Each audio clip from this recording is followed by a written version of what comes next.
ভালো নেই ওসমান হাদি, ভালো নেই দেশের ভবিষ্যৎ। যে মানুষটি জুলাই আন্দোলনের চেতনাকে বুকে ধারণ করে রাজনীতিকে নতুনভাবে ভাবতে শিখিয়েছিলেন, যিনি সাধারণ মানুষের আস্থা, আশা ও স্বপ্নের প্রতীক হয়ে উঠেছিলেন, আজ তিনি জীবন ও মৃত্যুর মাঝামাঝি এক কঠিন লড়াইয়ে দাঁড়িয়ে আছেন। রাজনীতিকে যারা সহিংসতার বাইরে এনে নতুন পথে হাঁটার স্বপ্ন দেখিয়েছিলেন, আজ তারাই সবচেয়ে বড় সহিংসতার শিকার। বিশেষ করে একটি ছোট্ট ভুল ওসমান হাদির জন্য কাল হয়ে দাঁড়িয়েছে। কারণ যে দুই তরুণ মিলে তার উপর গুলি চালিয়েছে, প্রাথমিক তথ্য বলছে তারা দুজনেই ওসমান হাদির নিজ দলের সঙ্গেই যুক্ত ছিলেন এবং নির্বাচনী প্রচারণায় সক্রিয়ভাবে কাজ করছিলেন। এই তথ্য সামনে আসার পর পুরো ঘটনাটি আরও ভয়ঙ্কর রূপ নিচ্ছে। গত শুক্রবার জুমার নামাজ শেষে রাজধানীর বিজয়নগর কালভার্ট এলাকার কাছে রিকশায় করে যাওয়ার সময় হঠাৎ করেই দুইজন ব্যক্তি মোটরসাইকেলে করে এসে ওসমান হাদিকে লক্ষ্য করে গুলি ছোড়ে। মুহূর্তের মধ্যেই পুরো এলাকা আতঙ্কে স্তব্ধ হয়ে যায়। গুলি করার পর হামলাকারীরা দ্রুত ঘটনাস্থল ত্যাগ করে পালিয়ে যায়।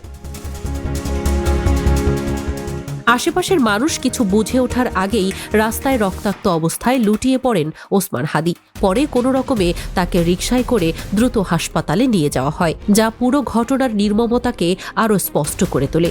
গুলি চালানোর পর ঘটনা সিসিটিভি ফুটেজে ধরা পড়ে। সেখানে দেখা যায় যিনি গুলি চালিয়েছেন তার চুল ছিল কোঁকড়ানো, গায়ে কালো ব্লেজার, মুখে কালো মাস্ক, চোখে চশমা এবং পায়ে ছিল চামড়ার রঙের জুতা। তার হাতে সোনালী রঙের একটি ঘড়িও স্পষ্টভাবে দেখা যায়।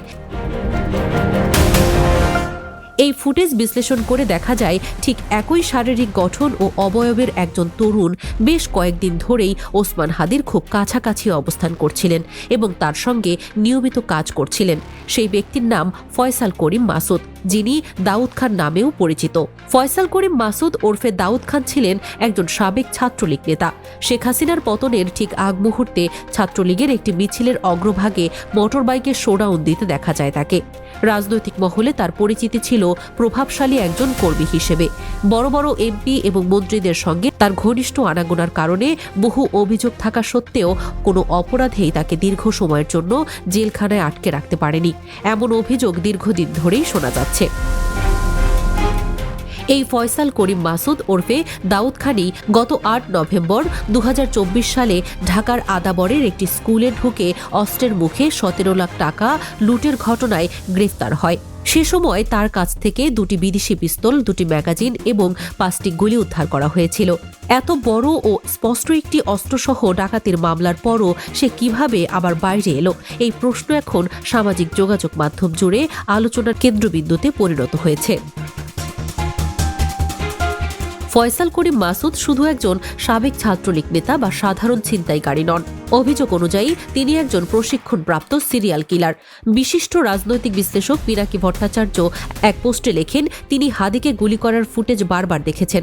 নিজের শুটিং অভিজ্ঞতার কথা উল্লেখ করে তিনি বলেন, চলন্ত মোটরসাইকেলের পেছনে বসে চলমান একজন ব্যক্তির মাথায় নির্ভুল নিশানায় গুলি চালানো কোনো সাধারণ সন্ত্রাসীর কাজ নয়। এর জন্য দীর্ঘদিনের কঠোর প্রশিক্ষণ ও পেশাদার দক্ষতা প্রয়োজন। তাই স্পষ্টভাবেই বোঝা যায় এই হামলার পেছনে ছিল অত্যন্ত প্রশিক্ষিত হাত। ওসমান হাদিকে হত্যার পরিকল্পনা যে হঠাৎ করে নেওয়া হয়নি তার স্পষ্ট ইঙ্গিত তিনি নিজেই আগেই দিয়েছিলেন। গত ১৪ নভেম্বর সামাজিক যোগাযোগ মাধ্যমে দেওয়া এক পোস্টে শরীফ ওসমান হাদি দাবি করেন, তাকে হত্যা করার পাশাপাশি তার পরিবারের সদস্যদের প্রতিও বিভিন্ন ধরনের সহিংস হুমকি দেওয়া হচ্ছে। তিনি লেখেন, বিদেশি নম্বর থেকে একাধিক কল ও মেসেজের মাধ্যমে তাকে নিয়মিত নজরদারিতে রাখা হচ্ছে এবং তার চলাফেরা সম্পর্কে খোঁজ নেওয়া হচ্ছে। শুধু তাই নয়, পরিবারের সদস্যদের ক্ষতি করার হুমকিও দেওয়া হয়েছে বলে তিনি উল্লেখ করেন। এই পোস্টের পর অনেকেই বিষয়টিকে রাজনৈতিক চাপ বা ভয় দেখানোর ঘটনা বলে ধরে নিলেও বাস্তবে যে এটি একটি সুপরিকল্পিত হত্যা চেষ্টার পূর্বাভাস ছিল তা এখন স্পষ্ট হয়ে উঠেছে। ওসমান হাদি বুঝতে পেরেছিলেন তাকে ঘিরে গভীর ও ভয়ঙ্কর ষড়যন্ত্র চলছে, কিন্তু তার একেবারে পাশেই বসে প্রতিদিনের কার্যকর্মে সহযোগিতার ভান করে কেউ যে সুযোগের অপেক্ষায় আছে এটা তিনি এক মুহূর্তের জন্য কল্পনা করতে পারেননি। বিশ্বাসের জায়গাকেই সবচেয়ে বড় অস্ত্র হিসেবে ব্যবহার করা হয়েছিল। পরিচয় গোপন রেখে ধীরে ধীরে নিজের অবস্থান পাকাপোক্ত করছিল ফয়সাল করিম মাসুদ। দিনের পর দিন অপেক্ষা করেছে একটি সুবর্ণ মুহূর্তের জন্য, যেদিন এক আঘাতেই সব শেষ করে দেওয়া যাবে। আর সেই সুযোগ এসেই যায়। পরিকল্পিতভাবে ঠান্ডা মাথায় সরাসরি মাথা লক্ষ্য করে গুলি চালানো হয়। বর্তমানে ওসমান হাদির শারীরিক অবস্থা অত্যন্ত সংকটাপন্ন। চিকিৎসকদের ভাষায় তিনি এমন একটি স্টেজে পৌঁছেছেন যেখান থেকে ফিরে আসা কেবল চিকিৎসা বিজ্ঞানের বিষয় নয়, বরং একেবারেই মিরাকেলের ওপর নির্ভরশীল। প্রতিটি মুহূর্ত তার জন্য অত্যন্ত গুরুত্বপূর্ণ। হাসপাতালের বিছানায় শুয়ে থাকা এই মানুষটির জন্য আজ শুধু তার পরিবার নয়, পুরো দেশ উৎকণ্ঠায় প্রহর গুনছে। সামাজিক যোগাযোগ মাধ্যম থেকে শুরু করে সাধারণ মানুষের মুখে মুখে একটাই কথা, আল্লাহ যেন তাকে নতুন করে জীবন দেন। কারণ আল্লাহ চাইলে অসম্ভব সম্ভব। আর সেই আশাতেই আজ গোটা দেশ দোয়ার হাত তুলেছে ওসমান হাদির জন্য।